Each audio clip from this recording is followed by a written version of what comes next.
So this piece of news just came through on my Twitter feed just now, so we're going to do a quick video of this. It's looking like this is the final specifications of the new Nvidia Ampere graphics cards that are going to be announced in a couple of days' time. So before I do that, I want to tell all of the new viewers who are here for the first time, we're a gaming news and gaming analysis channel. So if you like this video and you like this type of content, make sure to click on the like button and also to subscribe to this channel for more gaming videos like this. Alright, so we have an article here from videocars.com and they write Nvidia GeForce RTX 3090 and GeForce RTX 30 specifications have been leaked. So RTX 30 series, it is all about the memory. According to our sources, Nvidia is set to launch 3 SKUs in September: RTX 3090 24GB, RTX 3080 10GB, and RTX 3070 8GB. We have learned that board partners are also preparing a second variant of the RTX 3080 featuring twice the memory, 20GB. However, that model is yet to be announced and it might launch later. This post is only about RTX 3090 and 3080. With GeForce RTX Ampere, Nvidia introduces second generation ray tracing cores and third generation Tensor cores. The new cards will also support PCI Express 4.0. Additionally, Ampere supports HDMI 2.1 and DisplayPort 1.4a display connectors. Alright, so let's run through the final RTX 30 series specifications ahead of the launch, and we'll go through RTX 3090 first. The GPU is 7nm GA102-300, board is PG132 SKU30, the CUDA cores 5248, which is pretty close to all of the leaks that have happened before this. Boost clock is 1695 MHz, memory is 24GB GDDR6X, memory clock is 19.5 gigabits per second, memory bus is 384-bit, bandwidth is 936 gigabytes per second, and the TGP, or the total power, is 350 watts.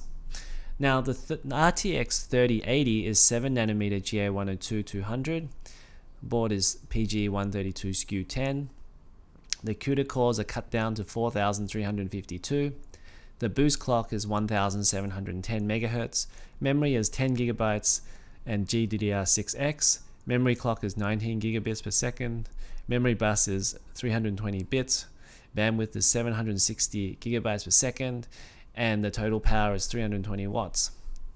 And finally, for RTX 3070, we have GA104 chip. So this is a different chip to the other two chips, which are GA102.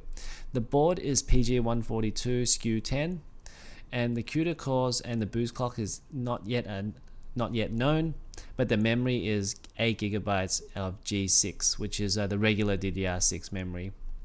Memory clock is 16 gigabits per second. Memory bus is 256 bits, bandwidth is 512 gigabytes per second, so almost half of what the 3090 can do, and the total power is 220 watts. So I think the most interesting thing here is that there's such a big difference in the memory between the 3080, which is 10 gigabytes, and the 3090, which is 24 gigabytes. Now, just a bit of technical information for people who don't get why there's such a big gap is because that the 3090 and the 3080 are both the same chip, except the 3080 is a cut down version of the 3090. So what we get here is we've got cut down CUDA cores and also cut down memory bus. So the CUDA cores are cut down from 5248 to 4352, and likewise the memory bus is cut down from 384 bits to 320 bits. So what we have here on the board is that the 3090 will have 12 modules for memory, and therefore it uses 12 modules of 2 gigabytes of RAM each, which makes the 24 gigabytes. And the 3080 will have just the 10 modules, and so 2 will be disabled. So the 10 will be 10 1 gigabyte RAM modules, therefore you're going to get 10 gigabytes of RAM. So that's why there's a big difference between the two, and actually I will have a separate video on if you should be considering the 3080 for the 10 gigabytes of RAM, or whether you really need to go up to the 3090 for 24 gigabytes of RAM. But that's another video of which I will upload after this one. And I think most of the specifications we pretty much knew already about this, and I think Jensen was just thinking, right, well, we're going to just leak a little bit more information and hope that everybody comes and watches the announcements on the 1st of September.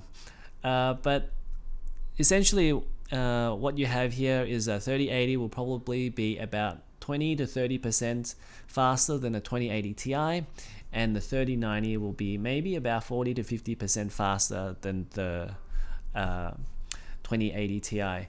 And I think the last thing really to note is that the 3090 looks like it's going to be a hell of a lot bigger than the 3080. So it's interesting why they went to such a big cooler for the 3090. So perhaps maybe that hints at more overclocking power for the 3090, but I'm just speculating here.